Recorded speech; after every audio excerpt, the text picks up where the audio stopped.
वृद्ध को टांगियारू हाणी हत्या कारण अस्पष्ट। सुंदरगढ़ जिलार रायबगा थाना अधीन सलंगा बहाल पंचायत अंतर्गत साहाज बहाल बेसालबाड़ी ग्राम में घटी एक मर्मन्तुद अघटन। चलित मास 9 तारिख सकाल प्राय 11टा समय बाबाई मोहन अंचल सिरबानुस डुंगडुंग 55 वर्ष बेसालबाड़ी ग्राम को परिवार नेबापई सुखी सोरनिया घर को जाइथिला।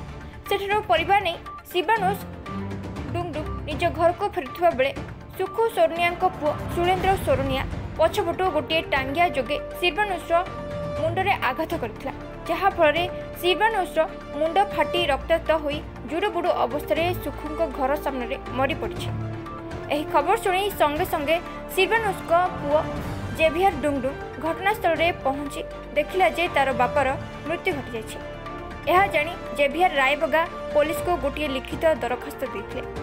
एने वीरमित्रपुर उपखंड अधिकारी सुशांत कुमार दास, रायबगा एसआई प्रहलाद कुमार प्रधान, एएसआई सुरेश चंद्र सामल घटनास्थल में पहुंची बेले राउरकेला साइंटिफिक डाक्टर लिपुन कुमार नायक और तांकर सहकर्मी सहित पहुंची।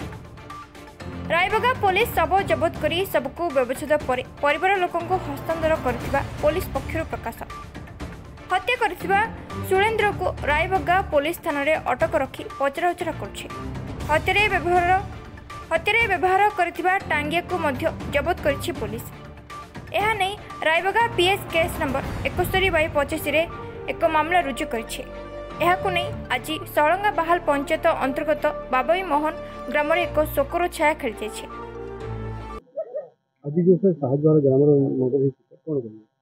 हाँ, आज सकाले आम गोटे खबर पाइलु जे साजबाल गाँव गोटे मर्डर रही श्रीबानुस डुंगडुंग बयस हारारी 50 ରୁ 55 हम से साजबाल ग्राम सुरेन्द्र सोरनिया बोली जड़े पिला मारी खबर पाइलु आसिक पहुँचीचु आम इन्वेस्टिगेशन चली से नहीं आमर थाना गोटे केस होती रायबगा थाना आगुरी सुरेन्द्र सोरनिया गोटे केस अच्छी से 307 केस जाइला भीतर को 2 मास भी बाहरी से आज राग मारी से कहूँ आम पेन करूँ केस आम साइंटिफिक टीम डाकिचु इन्वेस्टिगेशन कर आगामी कार्यानुष्ठान नबू।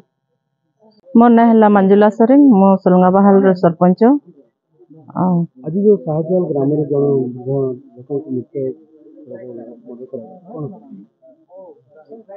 देखंतु एटा आम द्वितीय थर एमती होइछि। जणको आगो 2 वर्ष आगे एमती करथिले, सेटा मध्य मो निजर लोक निजर मामू थिले। आ एबे जहाको एमती करिसंती से मध्य मो घर रही लोक, एबी मोर मामू ही रिलेशन रे मोर मामू ही लागंती।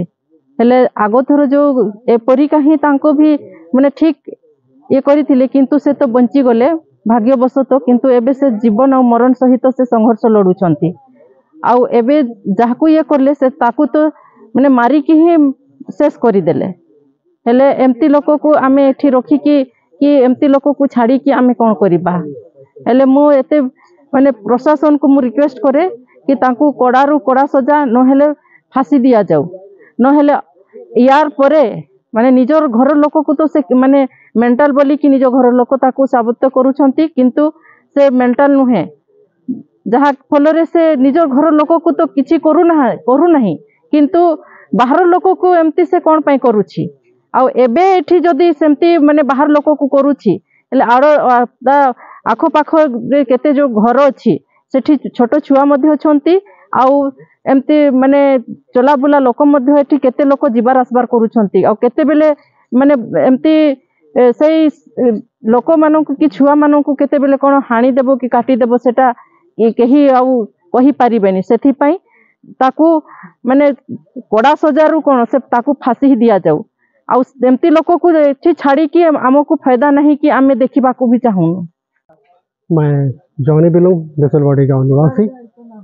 बहुत दुख की बात है जो साहजवाल गांव में पहले भी एक बार हमारे भाई को टंगिया से मार दिया गया था। आज तक वो पैरालिसिस होकर तड़प रहे, अपने जीवन से संघर्ष किया जा रहा है।